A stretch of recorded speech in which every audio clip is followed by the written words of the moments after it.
గురువుగారు, భాద్రపద పౌర్ణమి రోజున ఉమామహేశ్వర వ్రతాన్ని ఆచరిస్తారు కదా, ఈ వ్రతాన్ని ఎలా ఆచరించాలి? ఈ వ్రత వైశిష్ట్యం ఏమిటి?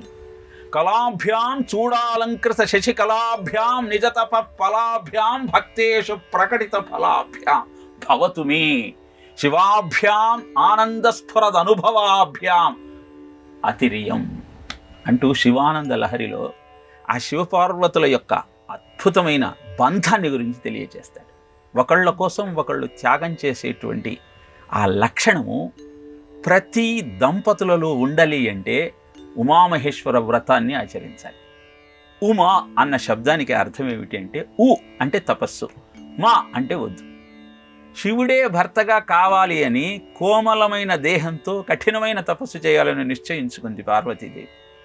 తల్లి వచ్చి నువ్వెలా చేయగలుగుతావు, చెయ్యకమ్మా, వద్దు, తపస్సు వద్దు అంటూ ఆమెను అడ్డుకున్నా లేదు, తప్పనిసరిగా చెయ్యాలి అంటూ ఆ ఉమామహేశ్వర వ్రతాన్ని చేయడానికి నిశ్చయించుకుంది. అందువల్ల శివుడిని భర్తగా పొందగలిగింది. కనుక దంపతుల మధ్య అద్భుతమైన అనురాగ బంధం నెలకొల్పుకోవాలి అని భావిస్తే ఉమామహేశ్వర వ్రతాన్ని ఆచరించమని చెప్పారు. ఉదయాన్నే సూర్యోదయానికి ముందరే నిద్రలేచి అభ్యంగన స్నానం చేసి 15 ముడులతో ఉన్న తోరాన్ని సిద్ధం చేసుకొని లోహంతో వెండి కానీ బంగారం కానీ అద్భుతమైన విగ్రహాన్ని తయారు చేసుకొని దాన్ని పంచామృతంతో అభిషేకం చేసి అనంతరం షోడశోపచారాలతో ఆ స్వామిని అర్చించి గోధుమ పిండితో చేసినటువంటి 15 రకాల వంటలను నైవేద్యంగా పెట్టి రోజంతా ఉపవసించి అనంతరం ఆ ప్రసాదాన్ని ఆహారంగా స్వీకరించి మరునాడు ఆ విగ్రహాన్ని దేవాలయంలో అర్చకునకు అందించి రావాలి. ఇది ఉమామహేశ్వర వ్రతం చేసేటువంటి పద్ధతి.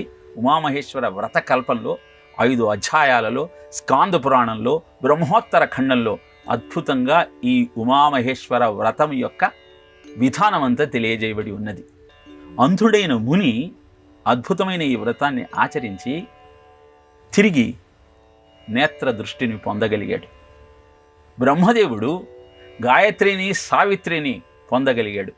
ఇంద్రుడు జయంతుడనే కుమారుణ్ణి పొందగలిగాడు. ఇలా నిజానికి ప్రతి వారికి ఏం కావాలి? దేవాలయానికి పోయినప్పుడు మనం ఏం కోరుకోవాలి అంటే అనాయాసేన మరణం వినా దైన్యేన జీవనం దేహాంతే తవ సాయుజ్యం దేహిమే పార్వతీ ప్రభో అని మనం భగవంతుణ్ణి కోరుకోవాలి. బతికినంతకాలము ఎవరి దగ్గర చెయ్యి చాపి అడగాల్సిన అగత్యం లేకుండా నన్ను కరుణించు. తరువాత ప్రాణోత్క్రమణ సమయంలో పండిన దోస పండు పాదు నుంచి ఎలా విడిపోతుందో అలా 1000 మండ్ర కప్పలు ఒకేసారి కుడితే కలిగే బాధ నాకు కలగకుండా నా ప్రాణాన్ని బయటికి తీసుకుని వెళ్ళి నీలో దేహాంతే తవ సాయుధ్యం, నీలో ఐక్యమయ్యేటువంటి అదృష్టాన్ని నాకు ప్రసాదించు. ఏ దేవాలయానికి పోయినా ఇది ఒక్కటి కోరుకుంటే చాలు, ఇది నీకు సకల సుఖాలను అందజేసి ఇహపరదాయకమైనటువంటి అభ్యున్నతిని కలుగజేస్తుంది. దీన్ని నీకు ప్రసాదించేదే ఉమామహేశ్వర వ్రతం. అందుకే అద్భుతమైన ఈ వ్రతాన్ని మనం ఈ భాద్రపద శుద్ధ పౌర్ణమి నాడు ఆచరించిన తరువాత మరునాడు పితృదేవతలకు శ్రాద్ధకర్మ కూడా నిర్వహించమని చెబుతుంది శాస్త్రం.